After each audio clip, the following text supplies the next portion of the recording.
உன் அமைச்சர் நேரு மேல மொத்தம் 2000 கோடி ரூபாய்க்கு ஊழல் குற்றச்சாட்டு அமலாக்கத்துறை ஒரு லெட்டர் எழுதி டிஜிபிக்கு. ஆம்பளை இருந்த ஊழல் செய்யல. நேர்மையான அரசாங்கம் தான் நடத்துறீங்க, உண்மையான அரசாங்கம் நடத்துறீங்க.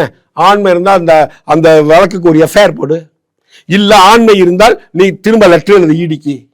நீங்க சொன்ன குற்றச்சாட்டுகளை பொய், அப்படிலாம் இங்க எந்த ஊழலும் நடக்கல, நீ பொய்யா சொல்ற, அரசியல் காழ்ப்புணர்ச்சி வழக்கு போடுறதுக்கு சொல்றீங்களே, நாங்க இதுக்கு எஃப்ஐஆர் போட முடியாது அப்படின்னா ஆம்பளையா இருந்தா தமிழக அரசு ரிட்டன் லெட்டர் அனுப்பணும்ல ஈடிக்கு. கண்டிப்பா அனுப்ப சொல்லுங்க. திருடர்கள் முன்னேற்ற கழகம் திருட்டுத்தனம் தான் செய்யும். ஹிந்து மதத்தையும் ஹிந்து கலாச்சாரத்தையும் ஹிந்து ஆன்மீக நம்பிக்கையும் அழித்து ஒழித்து நாசப்படுத்த வேண்டும் என்பதற்காக கொடுக்கப்பட்ட அஜெண்டாவில் திராவிட முன்னேற்ற கழக அரசாங்கம் இங்கு செயல்பட்டுக் கொண்டிருக்கிறது. அதற்கு ஒத்து ஊதுகிறார் திரு சீமான். சீமானும் ஹிந்து மத விரோதி தான், ஹிந்து மத துரோகி தான்.